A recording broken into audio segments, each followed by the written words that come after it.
He talks about different world where all kind of magic exists, and there are these monsters called Nemesis. They are known by the disaster they cause to the land they put their feet on, and also they bring death to all humans they touch. But exceptionally, there are those who survive. They are called Tate humans who bear their curse, and they are mostly more dangerous and frightening than the monsters themselves. Among these people exists 15-year-old boy called Seth who aims at being the greatest sorcerer in the world in order to bring peace and kill all the monsters. Once in a while, he's trying to learn more about magic in the forest with his human friend Tommy. Seth tries to show the little boy some spells from the guardian Elma's stolen grimoire, but he fails. So he throws everything and decides to use one of his powerful spells and tries it to land a punch on a huge boulder, which smashes the boulder into a nearby farm and destroys a cattle ranch, causing a disaster. The cattle go on a rampage and chase after him and his friend until Alma sees them while she's shopping. Then she uses her magical power to stop the rampage cow and blames the boy for playing around with the dangerous spells. And while she talks to Seth, one of the villagers hits her with a rock, and all the others start blaming them for being a misfortune for the village, asking them to leave and expressing all the hate they owe to the sorcerers. Alma looks at them calmly and promises to pay for the damages, and in anger she takes her student and flies with him in her broom. On their way, Seth apologized for the mess he caused, but his teacher explained how humans sees them as monsters even when they try to protect them, and they never cause harm to them. Then she punishes him by forcing him to clean her floating house. In the next day, Seth goes to the forest to practice magic with his friend Tommy, and he keeps telling him that one day he will become a great Nemesis hunter just like his teacher. Suddenly, they see the Nemesis egg in the sky heading for the village. Tommy suggests telling Alma that she's in another island fighting Nemesis, so Seth has to find a solution since he's a sorcerer too. He goes up to Alma's floating house and takes all the product he needs for the mission and jumps again to the village. There, he finds the villagers in fear looking at the egg. A few minutes later, the egg hatches and the monster comes out and starts attacking people. Seth uses all his equipment, but nothing works. When the boy is about being crushed, more sorcerers called Bravery arrive and save him. But before introducing themselves to the villagers, they start by temporarily sealing the monsters with their magical power.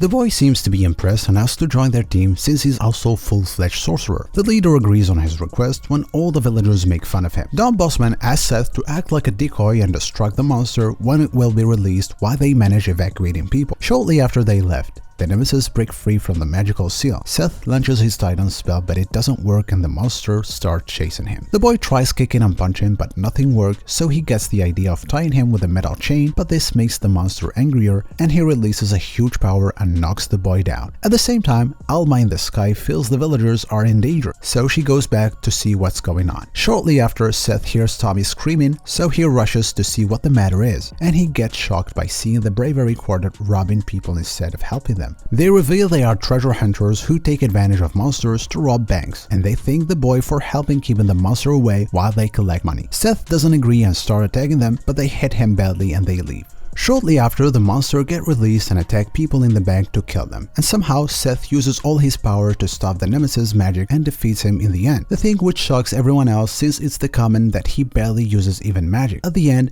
Alma arrives and kills the monster.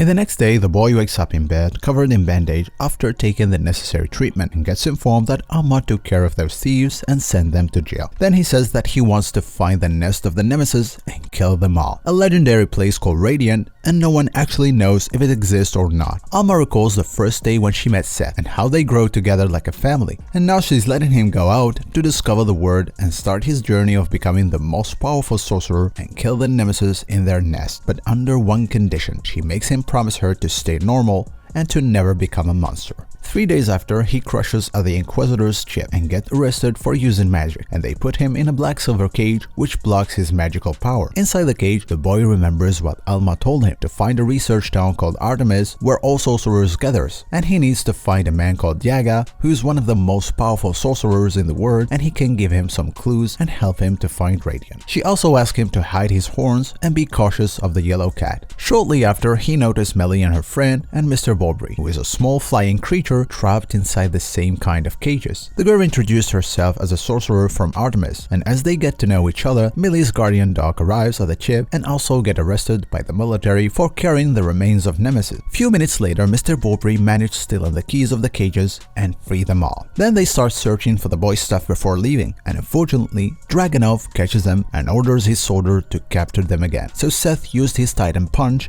and the girl shows her defensive power. As they manage defeating all the knights, they escape on Doc's ship where the boy asks Millie to teach him magic in the future. Shortly after they arrive to Artemis Town, Seth seems to be shocked by the high number of sorcerers in the town. Before they pass through the security checkpoint, Seth registers Doc as his guardian. Doc then advises him to register himself as a civilian resident in order to meet Yaga and benefices of all the services. Then he has to attend the admission ceremony, which is about to start. In the Artemis Academy Majestic Castle, the ceremony gets started and the founder of the academy, Master Lord Majesty, who is a yellow cat, welcomes the new citizens and allows their access to all the academy's facilities. But before this, they have to sign a contract which grants them Artemis citizenship, and as they sign, they discover the hidden part of the contract. Each one of them now owes a massive debt to the academy, and they are obliged to participate in mission as Artemis hunters and pay the debts. It is now when the boy understands what Alma said about the yellow cat, but it is too late.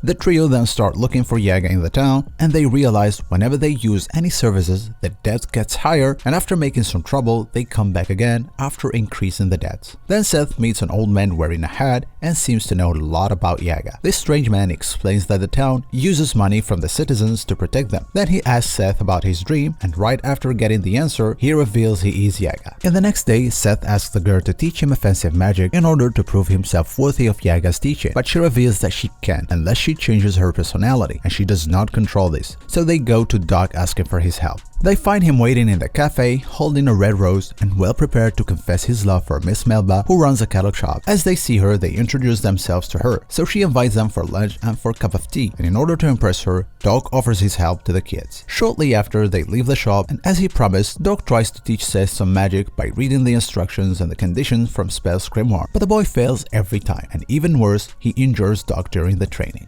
Then they go to the cattle coffee shop, where unexpectedly Millie's personality gets changed and she starts attacking Seth and Doc. She first throws the old man away, then she focuses on the boy and causes fear with her offensive magical power. And when she's about to hit him badly, Seth realizes she's in danger and the roof above her is about to collapse. This instantly makes him learn how to use the meteor drop spell and save his friend. Happily, they hug each other and the girl's curse gets disabled. Seth thanks her for the help, and in the next day, he passes Yaga's test. The sorcerer tells him that he needs more practice and a strict schedule in order to become a first-rate sorcerer if he wants to reach his goal. After this, he agrees on teaching him, and Millie welcomes him in her house since he doesn't know anyone else in the town. The boy starts practicing magic under Yaga's guidance, a very strict and tough training. A couple of days later, the trio gathers in a Miss Melba's coffee shop, and she offers Doc a cup of her latest coffee, and since he loves her, he can't refuse her request, and he agrees on testing it. And after he tests it, he expresses how good the coffee is, just in order to please the Miss, and suddenly he gets captured by a weird slimy creature. Suddenly Yaga appears and explains that the creature is combining the features of a squid and an octopus that is called the devilfish kraken, who lives in the underground water system of the town and is particularly loves coffee. Now both Seth and Millie have to go and find Doc or the monster will eat him, and it is considered as a part of the training. Shortly after getting underground, they lure the monster with a huge spot of coffee. Then they start punching him several times, but it barely fills it. Then he takes the coffee and leaves them covered with ink. The couple goes back home to wash their clothes and think of another idea. This time, they decide to set ground traps, nets, and sleeping arrows to stop the monster from moving around, but they fail again, and Doc gets injured instead. At the end, they decide making a different coffee that tastes very bad and making the monster drink it. After this, it pokes, and using Millie's gravity spell, she traps the kraken and the boy punches it and rescues Doc. One day during the training, the boy ruins the glove given by Alma, so Yaga gives him new special gloves with black silver woven into the fabric. This kind of fabric prevents from gathering Fantasia, and in case the boy tries to take them off, they will shock him, and this experience, according to Yaga, will help the boy to understand the true value of his magic and the right way of using it. Later, Seth meets Millie in the coffee shop as usual, and he complains about Yaga's decision. Then Doc arrives and takes them to the place to meet Master Lord, and there he informs them that their debts has soared and it's reached the highest level in the town's history. The best solution they can do is to repay their debt right now, but unfortunately they do not have any money, so the master orders them to do extra jobs like cleaning the city walls. When Seth finishes sweeping the walls, he sees the Bravery Quarter, who are trying to break into the city and rob spills of priceless wares among the treasures. Millie doesn't wait and attacks them, but her magic gets blocked even when the Bravery Quarter are not wearing any gloves. So she figures out the secret behind this. It is their underwear, which is made with the same material as the magical gloves. Few minutes later, the leader of the Bravery noticed the black silver gloves on Seth, and he offers his help to take them off. Millie thinks it's a bad idea since Yaga was so severe and taking them off will lead to the explosion, and indeed, Seth refused his help. Suddenly, the girl's personality got changed again and she started attacking them, while the boy managed knocking their leader. However, the table seems to be turned and Don Bossman captures the girl as a hostage and reveals that he wants the black silver gloves badly. But here Mr. Bobbery gets on his face and makes him fall down. Seth decides to take off the gloves and takes his broom to save the man without worrying about the explosion. At the end of the day, he apologized to Yaga for not being a good student and for breaking the rules, but his teacher offers him new gloves instead of expelling him because he saved a life. And also, the old man informs him that his teacher gave him those gloves because she knew he could activate magic without even wearing them, and this can cause many problems to him, since anyone who can use it barehanded is considered heretic. Now the relationship between the master and the student is going very well, and there are too many lessons to learn before reaching the Radiant. Keep waiting for the next video. Until then, take care.